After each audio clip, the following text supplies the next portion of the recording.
There are still people who would do the United States harm out there. These ships sail every day, are out there every day protecting our freedom. Dive! Dive!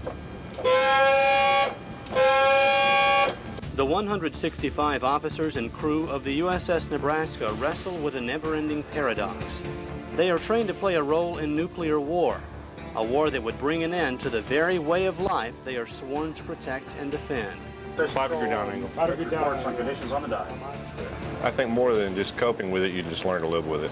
Everybody out here hopes, feels, believes that we will never have to do our job. But if we come down to it, we will do our job. The men of the Nebraska eat, work, and even sleep in the shadow of nuclear weapons.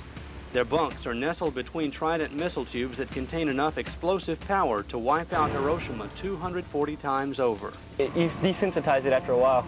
And after a while, it just seems like it's your normal everyday work, you know, just a job. Now, if the president should order the Nebraska to launch its missiles, 3 keys would turn in locks like this. Those keys are on different places in the ship, and different people have them.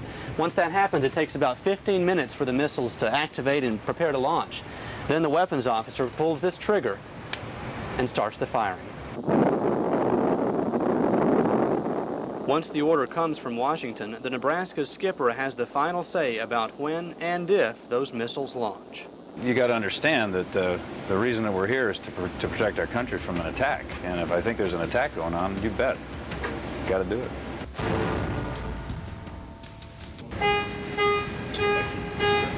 Designated personnel man battle stations missile for training without guidance with launcher simulate spinning up all missiles. That nuclear attack could come from a submarine like the USS Nebraska. Weapons con, you have permission to fire.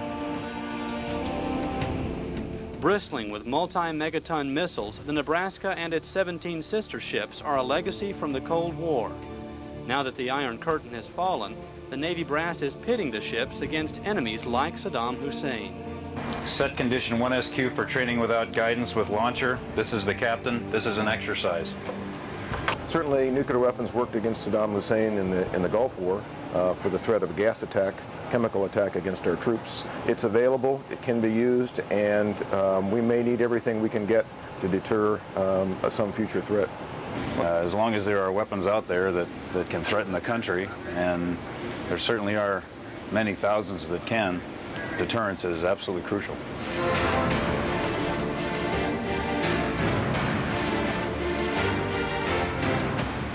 Each of Nebraska's 24 Trident missiles packs 10 times the punch of the nukes America dropped on Hiroshima and Nagasaki. That's enough explosive power to wipe out every major city in Iraq and still have some left over. It's America's final solution.